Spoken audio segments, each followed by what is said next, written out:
Hello' friends, স্বাগতম জনাইছোঁ মই নদী ভিডিঅ'লৈ। আৰু আজি আপোনালোকৰ মাজলৈ লৈ আহিছোঁ এটি ধুনীয়া ৰেচিপি। আৰু সকলোৱে কিছুমানে কৈয়ে থাকে যে ৰেচিপি লৈ আহিব লাগে। আকৌ এটা ৰেচিপি লৈ আপোনালোকৰ মাজলৈ আজি আহিছোঁ। আশা কৰোঁ সকলোৱে ভিডিঅ'টো শেষলৈকে চাব। আৰু আজিৰ ৰেচিপিটো হৈছে কচুৰে শুকান মাছৰ এটি ৰেচিপি। আৰু মাছটো হৈছে সাগৰৰ মাছ। আৰু কচুটো মানে কি হয়, মান কচু বুলিয়ে দিছোঁ মই, কিন্তু ভালদৰে মই নামটো নাজানো, কাৰণ সেইটো কচু মানে খেতি কৰিছে কোনোবাই কিনি আনি পিনে, তো দেউতাই আনিছে। আৰু আজি ভাবিছোঁ সেইটোৰে ৰেচিপি এটা বনাওঁ আৰু আপোনালোকক দেখুৱাওঁ। আৰু আজি মই ফাৰ্ষ্ট টাইম সেইটো ৰেচিপি বনাম। আগতে মানে কি হয়, মই কচুটো বনাইছোঁৱে, কচু বনাইছোঁ ভাজি আৰু তৰকাৰীটো কচু দিয়ে সকলোৱে, কিন্তু এইটো মান কচুৰ এনেকুৱা মানে মাছেৰে ৰেচিপি মই বনাই পোৱা নাই। আৰু আজি ফাৰ্ষ্ট টাইম বনাম। আশা কৰোঁ সকলোৱে চাব ভিডিঅ'টো। আৰু এতিয়া বনাম। আৰু প্ৰথমতে আপোনালোক কচুখিনি দেখুৱাই দিছোঁ ৰ'ব। আৰু এইখিনি হৈছে কচু এইকেইডাল, আৰু আছে কেইডালমান, যিহেতু মই এতিয়া পিছপিনে আছোঁ। আৰু সেইটো কাৰণে মই দুডালে লৈ আহিছোঁ। আৰু মই পিছফালে অহা কাৰণটো হৈছে মানে আগপিনে কাম চলি আছে, সেইটো কাৰণে আপোনালোকে মানে মাত শুনিব পাৰে, খুটুং খাটাং মেচিনৰ মাতটো যিহেতু ইমান বেছি ডাঙৰ, আৰু মোৰ মাতটো শুনা নাপাব, সেইটো কাৰণে মই এইফালে আহিছোঁ। আৰু মেচিনৰ মাতটো শুনিলে আপোনালোকে ভালো নাপাব, বহুত বেছি বেয়া মাতটো যিহেতু। আৰু সেইটো কাৰণে মই এতিয়া পিছপিনে আহিছোঁ, আৰু পিছপিনৰ পৰা আজি ব্লগটো ষ্টাৰ্ট কৰিছোঁ। আশা কৰোঁ সকলোৱে চাব আৰু মৰম দিব, আৰু সকলোৱে মোৰ চেনেলটো ছাবস্ক্ৰাইব কৰি দিব, লাইক কৰি দিব, তেতিয়া ভিডিঅ' বনাবৰ বাবে উৎসাহিত হওঁ, আৰু ভিডিঅ' বনাবৰ বাবে তেতিয়াহে মন যায়। আশা কৰোঁ সকলোৱে চাব। আৰু এতিয়া বলক ভিডিঅ'টো ষ্টাৰ্ট কৰোঁ। এতিয়া প্ৰথমতে লাগিব কচুখিনি কাটিব লাগিব। আৰু এতিয়া মই ধুই লওঁ প্ৰথমতে কচুখিনি, ধোৱাৰ পিছত কাটি ল'ম। এতিয়া বলক ভিডিঅ'টো ষ্টাৰ্ট কৰোঁ। আৰু মই এইখিনি শুকান মাছ লৈছোঁ, আৰু এইখিনি পানীত তিয়াই থৈ দিছোঁ, পানী মানে গৰম পানীত তিয়াই থৈ দিছোঁ, যাতে এইখিনি ঢিলা হৈ যায়। আৰু এতিয়া মই পিঁয়াজ জলকীয়া গোটেইখিনি ৰেডি কৰি আছোঁ। আৰু ইফালে মাছখিনি কি কৰিলোঁ, মই ভালদৰে এৰুৱাই লৈছোঁ, যাতে কচুখিনিৰ লগত ধুনীয়াকৈ মিক্স হৈ যায়, সেইটো কাৰণে।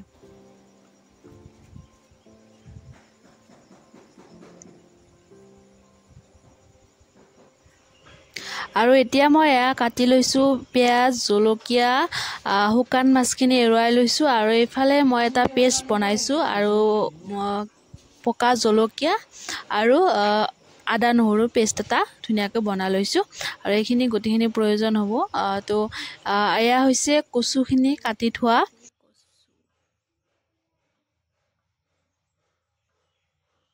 আৰু এতিয়া মোৰ গোটেইখিনি যোগাৰ হৈ গ'ল, মছলা পতাৰ পৰা আদি কৰি কচু কটালৈকে। কচুখিনি মই কটা নাই বাৰু, মায়ে কাটি দিছে। আৰু এতিয়া ৰান্ধিব লাগে, আৰু সেইখিনি কৰিব আছে। আৰু সেইখিনি হ'লে কচু ৰেচিপিটো আমাৰ ৰেডি হৈয়ে যাব। আৰু এতিয়া বলক ৰান্ধোগৈ। আৰু এতিয়া সদায় দিয়াৰ দৰে কড়াইটো পাতি তেলখিনি গৰম হ'ব দি থৈ দিছোঁ। আৰু এতিয়া মই দিলোঁ পিঁয়াজখিনি কাটি লোৱা, আৰু এইখিনি ধুনীয়াকৈ ভাজি ল'ব লাগিব। বেছি কাঢ়া হ'ব নালাগে, অকণমান, যাতে গোটেইখিনিৰ লগত ভালকৈ আৰু ভাজি ল'ব পাৰিম। এতিয়া মই দিলোঁ বনাই লোৱা পেষ্টখিনি, আৰু পেষ্টখিনি দি এইখিনিও অকণমান ভাজি ল'ম,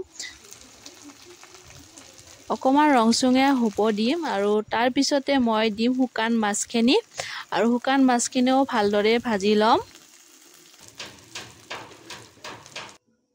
আৰু এতিয়া মই ইয়াতে নিমখ দিম, আৰু হালধিও দিছিলোঁ, কিন্তু হালধি দিয়া ভিডিঅ'টো নৰলে, মানে কৰাই নগ'ল, সেইটোৱে হৈ গ'ল। তো এইখিনি ভালদৰে এতিয়া নিমখ হালধি দি ধুনীয়াকৈ ভাজি ল'ম। আৰু তাৰপিছতে কচুখিনিও দি ল'ম।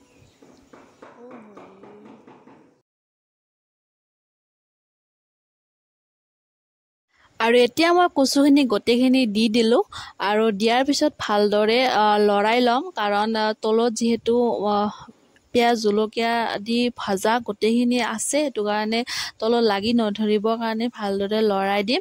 আৰু কচু যিহেতু ভালকেইডালেই আছিল, সেইটো কাৰণে অকণমান বেছি হৈছে, কিন্তু এইখিনি ইমান হৈ নাথাকে, একেবাৰে পমি যাব, বেছি নহয়। আৰু এইখিনি ভালদৰে ভাজি ল'ম। আৰু এয়া কাটি থোৱা জলকীয়াখিনি ইয়াতে দি দিম আৰু জলকীয়াটো অকণমান মই বেছিকৈ দিছোঁ আমি যিহেতু জলকীয়াটো বেছি খাওঁ যোনে যোনে জলকীয়া নাখায় কমকৈ দিব আৰু আমি খাওঁ যিহেতু অকণমান বেছিকৈ দিছোঁ আৰু কচুৰ যিহেতু ৰেচিপিটো হয় সেইটো কাৰণে অকণমান জলকীয়াটো বেছিকৈ দিছোঁ তেতিয়া খাবৰ বাবে টেষ্টি হ'ব আৰু এতিয়া মই শুকান জলকীয়াৰ গুড়ি অকণমান দি দিছোঁ আৰু এতিয়া এইখিনি ভালদৰে লৰাই ল'ম আৰু এইকেইদিন যিহেতু বৰষুণ পানীও হৈছে সেইটো কাৰণে চাগে কচুখিনি য'তে মানে কৰিছিল খেতিটো তাত চাগে পানী হৈছে সেইটো কাৰণে বহাৰ অকণমান পিছতে পানী উঠি গ'ল আৰু এতিয়া মই এইখিনি 10-15 মিনিটৰ কাৰণে ঢাকনিখন মাৰি থৈ দিম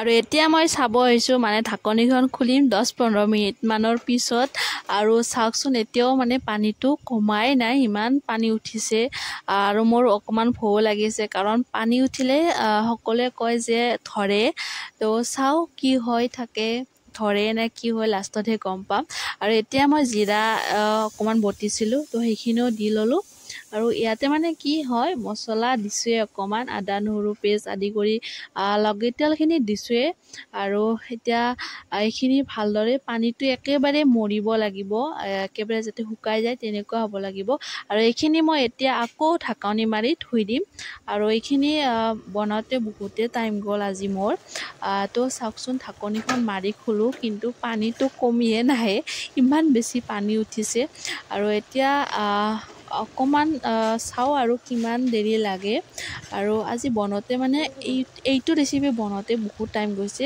কাৰণ পানীটো উঠিছে যিহেতু সেইটো কাৰণে বহুত টাইম গৈছে আৰু এতিয়া এইখিনি পানীটো অকণমান পিছতে মৰিবই পানী গোটেইখিনি নোহোৱা কৰি এইটো হৈ গ'ল আৰু কচু ৰেচিপিটো ইমানেই বেছি টেষ্টি হৈছে আৰু আমি ভাবিছিলোঁ যে ধৰিব কিন্তু অলপো নধৰিলে অকণমান খালি লাগিছে কিন্তু নধৰিলে অকণমান মই লাষ্টত খাৰো দি দিলোঁ ইয়াতে যিহেতু ধৰিব বুলি অকণমান ভয় খাইছিলোঁ সেইটো কাৰণে তো খাবৰ বাবে বহুত বেছি টেষ্টি হয় আৰু আজি ব্লগটো ইমানতে সামৰিম আশা কৰোঁ সকলোৱে চাই ভাল পালে তো এটা কমেণ্ট কৰি জনাব তেতিয়া মোৰ বহুত বেছি ভাল লাগিব তো আজি ভিডিঅ'টো ইমানতে সামৰিম আশা কৰোঁ সকলোৱে চাই ভাল পালে আজিলৈ বাই বাই